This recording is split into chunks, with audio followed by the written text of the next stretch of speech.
Namaskar. Greetings to all of you. Welcome to the 5th episode of Samarpan Yatra, meaning Journey of Devotion. This initiative was orchestrated by Swami Vivekananda Cultural Center at the Consulate General of India in Devon, under the tutelage of Dr. Chaitanya Prakash Yogi.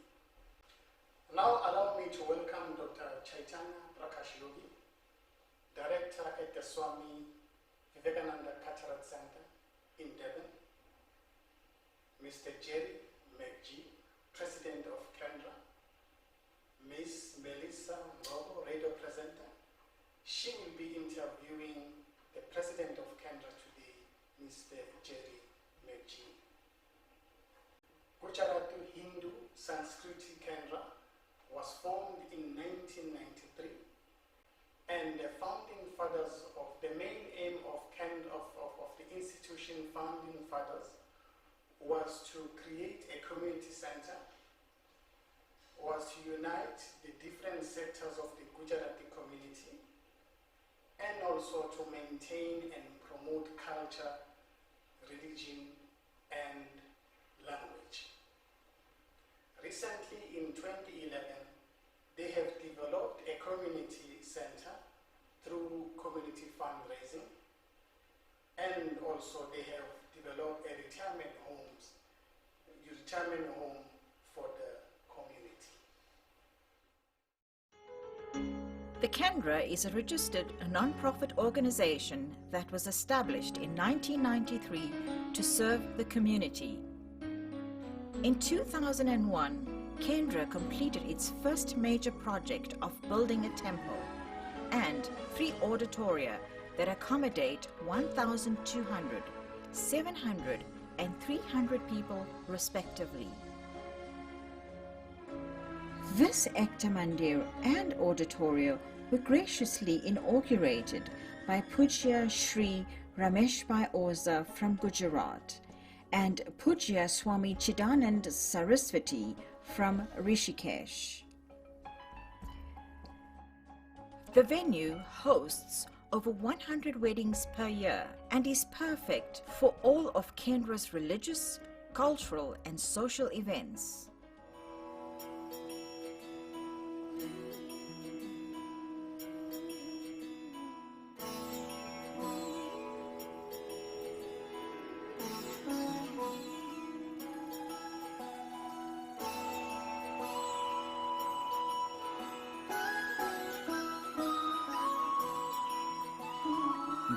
जय हो शंकरा आदिदेव शंकरा तेरे जाप के बिना चले ये सांस किस तरह मेरा कर्म तू ही जाने क्या बुरा है क्या भला तेरे रास्ते पे मैं तो आंख मूंद के चला. The annual Eastern Bridal Fair has been the premier event of Kendra for the past 20 years. Kendra draws an average 8,000 patrons each year.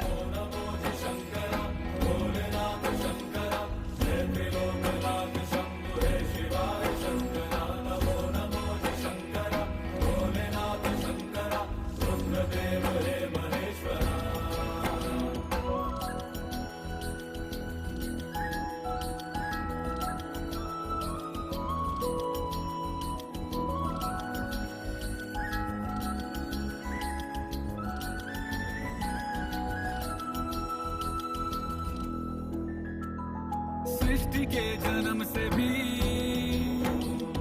पहले तेरा वास था मुझे भरम था जो है मेरा था कभी नहीं मेरा अर्थ क्या निरर्थ क्या जो भी है सभी तेरा तेरे सामने है झुका मेरे सर पे हाथ रख तेरा नमो नमो शंकरा भोलेनाथ शंकरा जय त्रिलोकनाथ शंभो शिवाय Shankara Namo Namo The subsequent major project, the Kendra Gardens Retirement Home, was completed in 2011 and was officially opened by the Honourable Mr. Praveen Gordhan, the Minister of Finance. The retirement home currently accommodates 126 residents in 96 en-suite rooms. These senior citizens enjoy comfortable accommodation, all meals, laundry, cleaning, television, and Wi-Fi in a 4-star facility.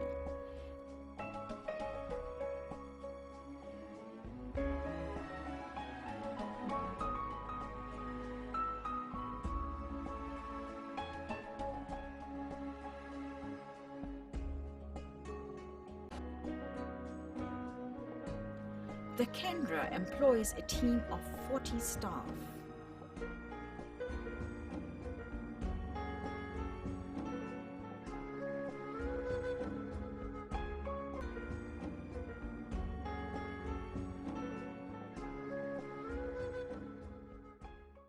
Now allow me to hand over my mic to Miss Melissa.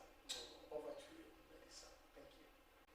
Hi everyone, my name is Melissa Noble. All COVID-19 protocols are adhered to, but for the purposes of this interview, we will be taking our masks off so that you guys can hear us clearly and more loudly. Got it. Thank you, Spiwe, for the lovely introduction, and welcome to the 5th episode of Samarpan Yatra.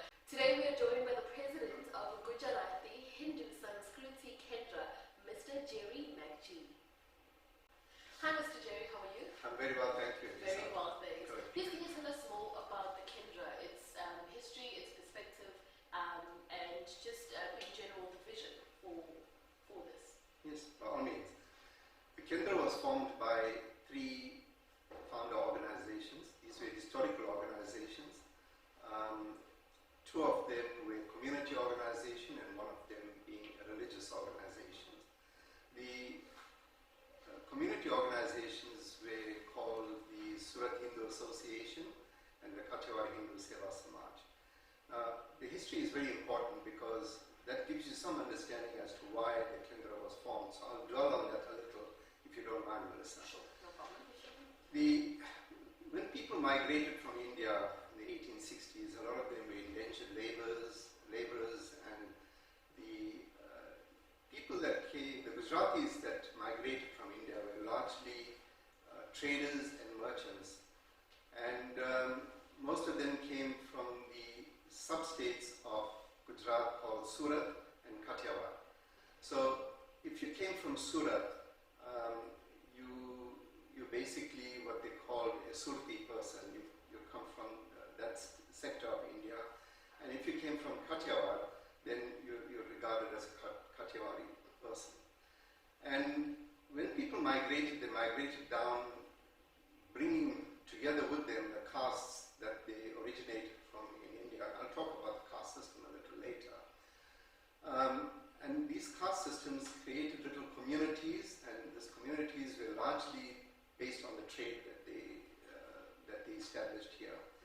So if you originated from Surat, these organizations, little communities, formed what you call the Surat Hindu Association, which was a combined organization to merge all people that emigrated from Surat. And likewise, the Kathiawar Hindu Samaj sort of brought together all those communities that originated from Kathiawar. So these organizations continued to fulfill their purpose, and their main objective has always been to try and improve the conditions under which they live and improve the standards and especially educate the youngsters. And their focus has mainly been the establishment of schools. So both these organizations established schools, and today you'll see that most of those people that have graduated from these schools are to a large extent have been very, very successful professionals in the different sectors of professions. The third organization was the Surya Aryan Bhajan Mandal, which essentially was a religious group that was open to all Gujaratis. And during this period of time, as time progressed, and especially when we had a change in government during the 1993-1994 period, the leaders of these organizations saw fit to progress together with what was going on in the country. And this is when I started touching on the caste system. The caste system is a system that is tantamount to racism, basically, because it originated in India by the British between 1860 and 1920. And that really created sectorial differences between the different groups. And the formation of the Gujarati Hindu Sanskruti Kendra was an initiative to try and merge these two organizations so that we can eliminate the caste system that exists and make sure that all Gujaratis are treated and viewed equally amongst all and respected equally amongst all. Now, this initiative obviously had no intention of taking away the different little communities that were formed. Those communities and those identities remained intact, and obviously there was no threat to take that away. And this is aligned with what was happening in South Africa. The broader South African community are saying we are South Africans and we don't belong to those hierarchical sectors, and likewise Gujaratis moved in that direction. So the Gujaratis formed this community organization called the Gujarati Hindu Sanskruti Kendra, and they went on to a fundraising project to try and establish a center that we can identify as one that belongs to all Gujaratis. The center was built around 2011, an initiative that started off from about 1996, 1997, and we had to raise something like 12 to 15 million rands to establish the center. The center on which this property was built was given to the community by the Hindu Samaj on a long-term 99-year lease on a very minuscule monthly rental, on a very nominal monthly rental. And this gave them the impetus to start this new organization. Out of the fundraising drive that we had when we established the center, we managed to establish a place of worship, which is a temple that is one of the most beautiful temples that we have in the country, in Africa, and probably going beyond that. And we established 3 auditoriums, one that can seat about 1,200 people in cinema style, and an auditorium on the lower level that can seat about 600 people in cinema style. And we have a mini conference room which could seat about 150 people in cinema style. So it created that center that you can host a variety of functions. And the primary reason was so that this community has a place where you can host all these cultural, religious, and various activities that it needed to host. Yeah, so that basically gives you the history and the vision that we had, what our thinking was, and obviously the perspective, because we essentially want all Gujaratis to have a sense of belonging, because as the years go by and as the generations follow, those little communities that we establish, as a result of intermarriages, as a result of cross-pollination, you'll find that these little communities will start being forgotten as to where they belong. They then will realize that they belong to a larger and broader Gujarati community, and which is part of a greater Hindu community. Yeah. And that's the kind of identity we see that will be established in the next 20, 30 years. I mean, so for those that don't know, what type of activities do you conduct regularly?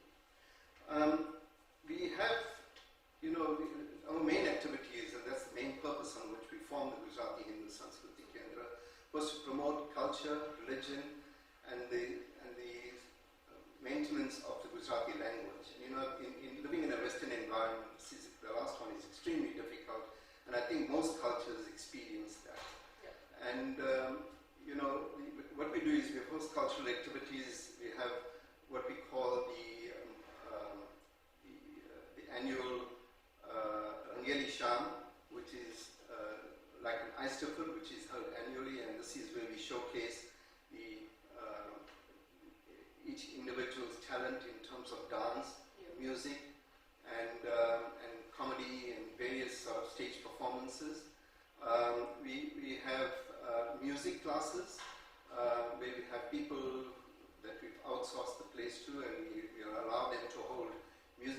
So it's a center where you can come to and enjoy music classes.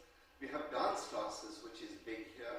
All of this is to the broader Hindu community, where we've given professional dance academy at a very nominal rental. We've availed them the space where they can host dance classes, and you have about 50, 60, 70 families bringing their children here over weekends to learn dancing, traditional and modern dancing as well.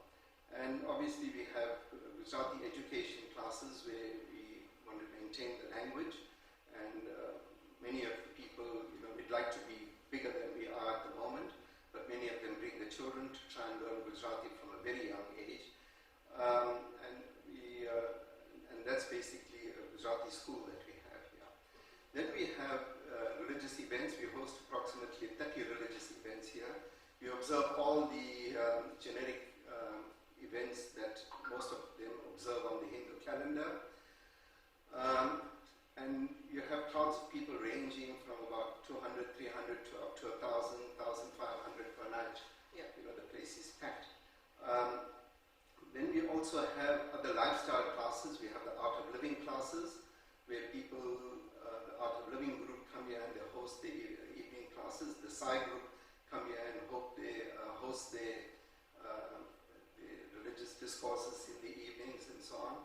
So we avail this to as many religious sectors as possible for people who are more focused on specific religious groups to come in and enjoy the evening events. Then we also embark on social responsibility programs. We have an annual medical day for all of our senior citizens, but most people from middle age to the senior citizens come here. We have doctors and other medical professionals who come here on a pro bono basis, and they offer their services to the people. We have a PAT lab that comes here, takes your blood test, and gives you your sugar readings, your blood pressure readings, and so on. So we try and give as wide a scope of medical service on that day, which is all free of charge. We'll have an ophthalmologist, and we'll have cardiac specialists, and various people that can offer their services on that day. Then we also have the Christmas and Diwali hampers, where we fundraise from the community, and these hampers are given to the elderly people during Diwali especially. We give them food parcels, etc., just to help them too, and these are the people who are the needy people. And during Christmas we go out to children's homes and give them toys and a variety of things, and these are all sponsored by the community. Of recent, we've aligned ourselves with an organization called the Swaminarayan Seva Sanstha, which is a large organization in India, and they used to fundraise in South Africa. And eventually we've convinced them that your fundraising efforts in South Africa should benefit the people in South Africa. So we partnered with them, and we then offered the center to open a clinic whenever they come down over a period of 3 or 4 days. And this is for the benefit of those people who are paraplegic. And the Swaminarayan Seva Sanstha will provide the prosthetics for these paraplegic people. So they'll come in, they'll do an assessment of various people that came in, and 5 or 6 months later they'll send out all the prosthetics, and they come down with a full team and they install these prosthetics onto the individual. So we've had one series of this, and unfortunately because of COVID we couldn't continue, but post-COVID we definitely will continue with this. We've so far given about 42 people free prosthetics and changed the lives of these people. And these people range from the various sectors of the South African community, be it black, Indian, white, all of them who realize that these prosthetics need to be brought, are required, that they've come here and they've been given those free prosthetics.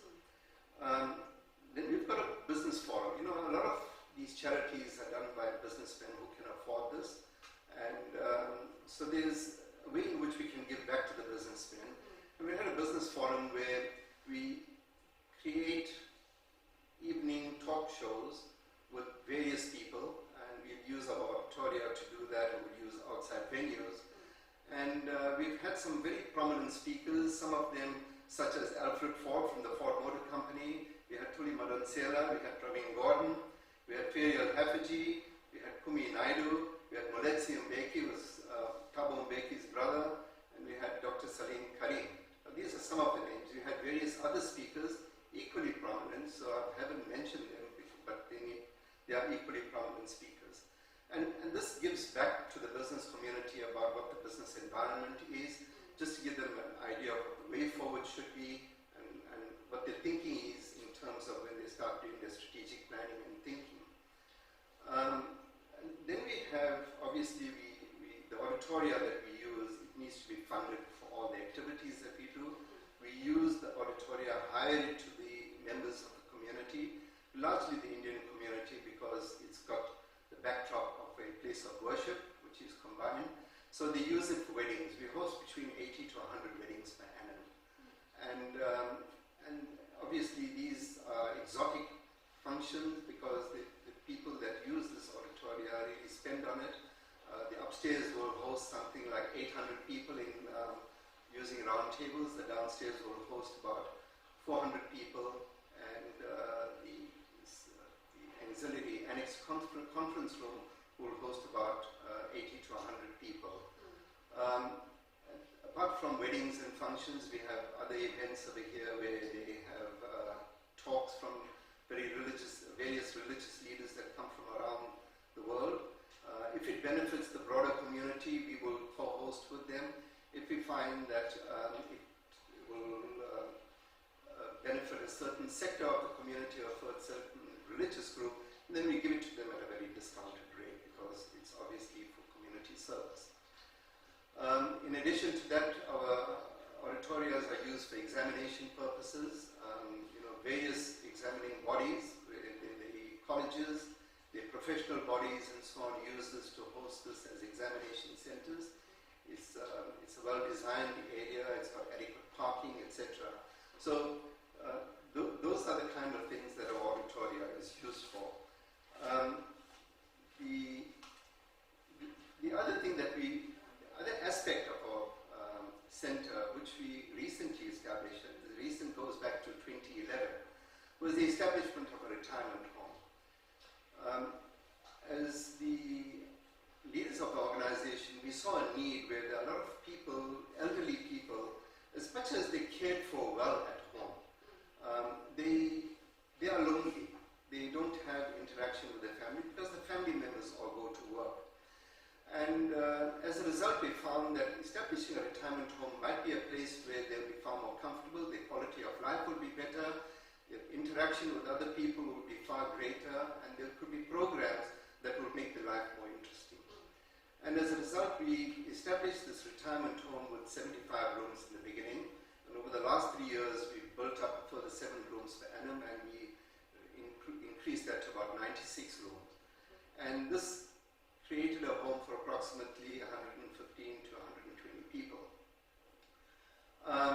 The home has been successful that far. We had our initial problems because we had no experience in this, but we learned very fast, and I think the people are here, that live here, are extremely comfortable. And this is part and parcel of the service. And the residents here are part of the broader community, regardless of your race or religion, provided you can conform to the restrictions that we have. And the restrictions we have are very simple. We only have vegetarian meals, and we don't allow any alcohol on the premises, and these are for religious reasons. And they can comply with that. This is their home. We've opened our doors to everybody. The home was also funded by donors because the infrastructure and the superstructure needed to be built. It needed a lot of money. We spent about 35 million rands. And we went door to door raising monies from various people. And the generosity has given us this center. And the beneficiaries of the center are the people that live in this home because it provides the infrastructure, it provides a shelter. The rental that we charge the individuals is purely on a cost recovery basis. We do a budget like you do in a body corporate. We do a budget and we work out what the individual room costs are going to be, and this is what they pay, which is far cheaper than many retirement homes. So there's no profit. In fact, for the first 10 years, we are running at a huge loss. And the only way we can overcome this loss is trying to get the critical mass in place and obviously create and improve the efficiencies. And that's why we established the extra 21 rooms. We're now embarking on the program where we're going to expand into the building where we house a school. And we're going to build another 28 rooms, which will house another 35 people. Once we have the critical mass, I think we'll then reach a break-even situation, which is what the intention has always been. It must be self-funding and it must be profitable on its own.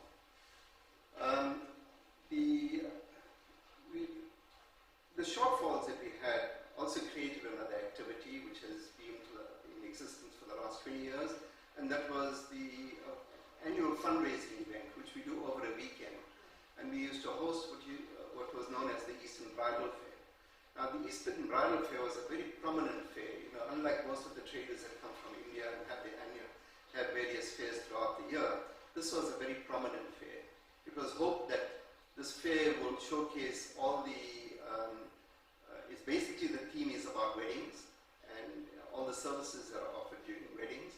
And we were hoping that it would showcase all the local storeholders and service providers. It did to a certain extent, but unfortunately there wasn't a buy-in from everyone, that we had to bring in people from abroad. And we brought India fashion houses, we had Indian designers that came here to showcase the garments. And that then was quite attractive to the community, because the community found that they don't have to travel to India to do their shopping. It's all in one place. So they came in here and did all their shopping. So the Bridal Fair has been one of the forerunners in terms of funding the establishment of the retirement home and funding part of the shortfalls in this retirement home. Obviously, it has limited life, and we're not sure how long this is sustainable, and we can't rely on its sustainability, and therefore we've got to make sure that this retirement home is self-funding. The other funder was a school.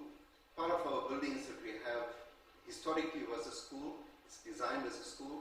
So we rented it out to the Futura School for the last 20 years. And the Futura School has been a special school where their matric rewrites were had great difficulty in other schools. They came here and they were given specialized treatment, specialized teachings to ensure that these people have great pass rate. And the school has been very successful in that. It's so aligned with the DUC, where they support them and subsidize them to some extent. And the school has been very successful. So we're now infiltrating into some of the schools and school premises, because the schools are getting smaller, and we'll expand the retirement home in that area. Okay. So with all of these activities that are being done, what has the participation and responses been like? You know, the one great success of the Kendra has been we had dedicated volunteers. And without these volunteers, the Kendra would not succeed in all these activities. It was people with different ideas, people with different backgrounds, all put their hands in it, because the project was good. The project was a forward-thinking project, and people from all sectors of the Gujarati community came in there and volunteered the services. And that really was the beginning of the united Gujarati community, as we call it. And unity stands in everything that we do, and we continue to promote that to a large extent.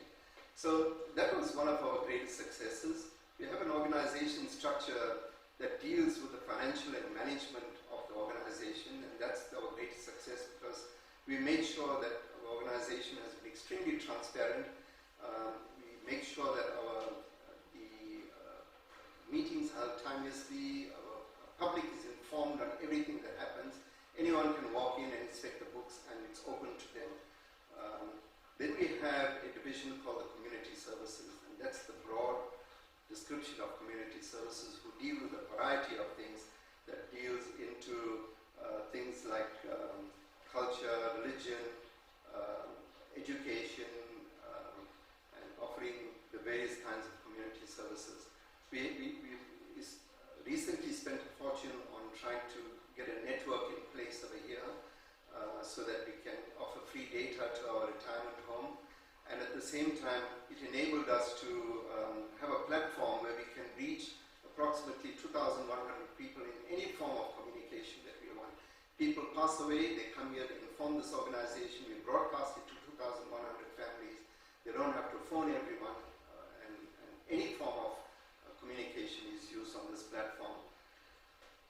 The area that we battle with is the youth participation program. We have youth that enjoy their participation during a period of time, and they, between the ages of 10, 12, right until 16 or 17, we enjoy their presence in all the various activities, and we try and encourage youth activities.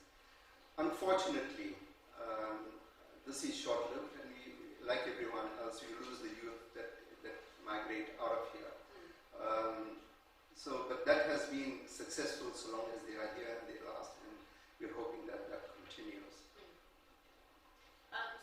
You mentioned earlier, you touched base a little bit about some of the challenges that you guys face, but please can you elaborate more on the challenges and paths that you face? Yes. Again, historically, what used to happen when the two former community organizations existed, and we differentiate ourselves from other organizations where we are the only Gujarati community organization. Other organizations are religious organizations and different types of organizations. But what used to happen with the former two community organizations is that people lived in and around the city center. And therefore activities, the presence of these families in the various activities has been prevalent, and they were strongly supported. Unfortunately, people migrated into urban areas. They've gone to the north and south of Durban and west of Durban. And with safety and security now, it's difficult for them to all come into every activity that we host. They'd love to, but unfortunately, the safety security issues prevent them from doing that. And at the same time, the pressures at home for children who are receiving education, etc. There are the pressures that the families experience. So these are some of the challenges we have, that people have migrated into suburban areas. The loss of youth that I mentioned.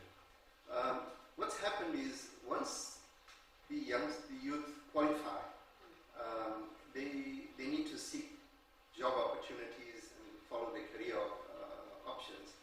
And invariably, these options are really available in Durban and the surrounding areas of KZN.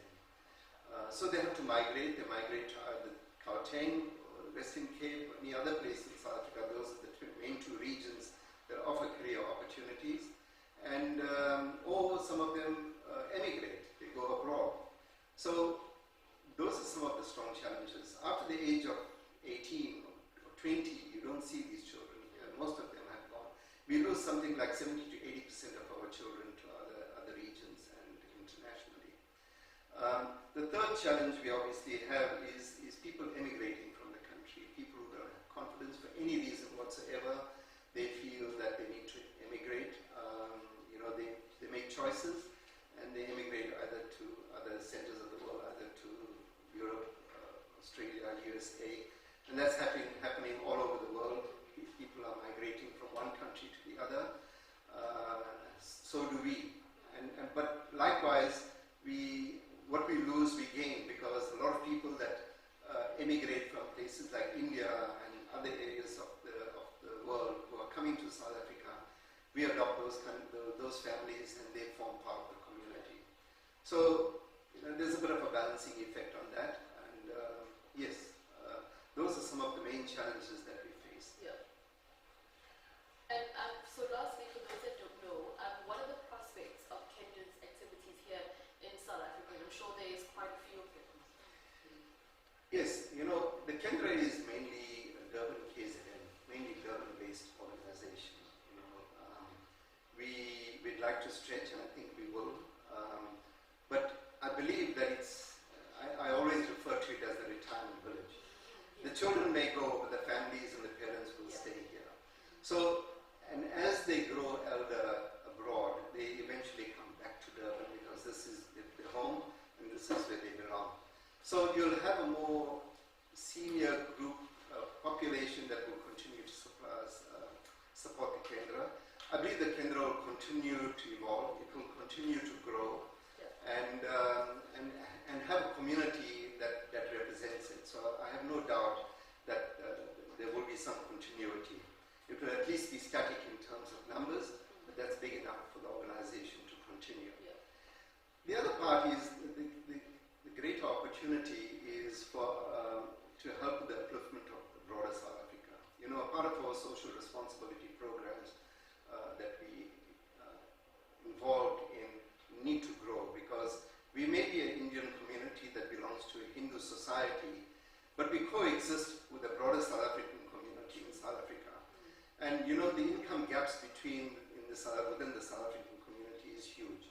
And unless we do something to close that gap, unless we do something to uplift the broader South African community, our sense of existence and our sense of freedom and opportunities in this country are going to be limited. And if people see that and understand that, they will invest. They will invest into the upliftment of the people, because the people that will benefit from that will be their children and their grandchildren that continue to reside in this country.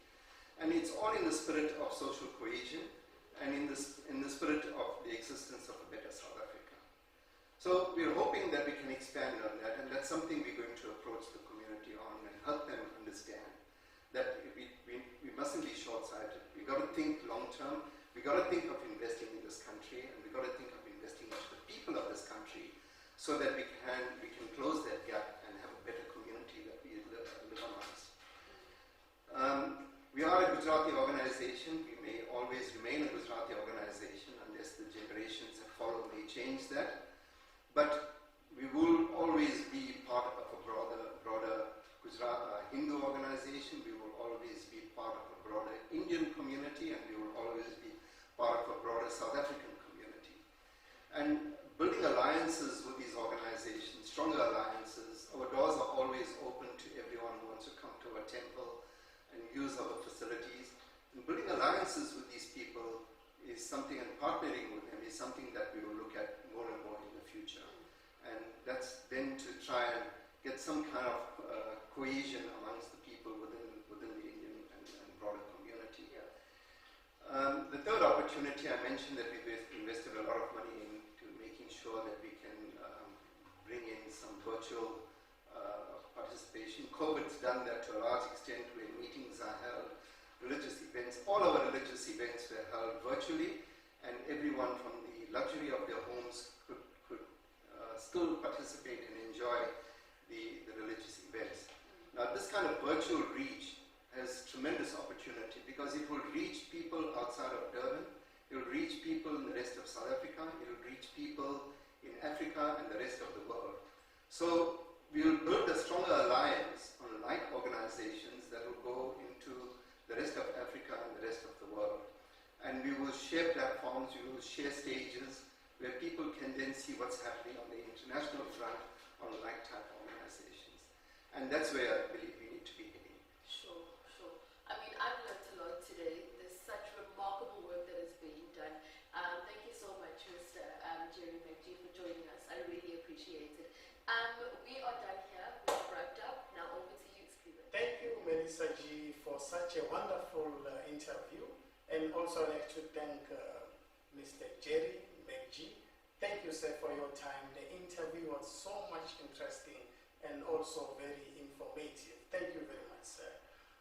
Now allow me to thank Dr. Chaitanya Prakash Yogi of the Swami Vivekananda Cultural Center at the Consulate General of India in Devon, Mr. Sairesh, who was conducting the camera division, Miss Melissa Ngogo. She interviewed the president of Kendra in Devon. To all those who participated online, I'd like to say thank you very much for taking part on today's program. Please visit our Facebook page so that you'll be updated about all cultural activities organized by Swami Vivekananda Cultural Center in Devon. In that note, to all of you, Mr. Jerry Magjee, Miss Melissa Ngogo, thank you very much. It was a wonderful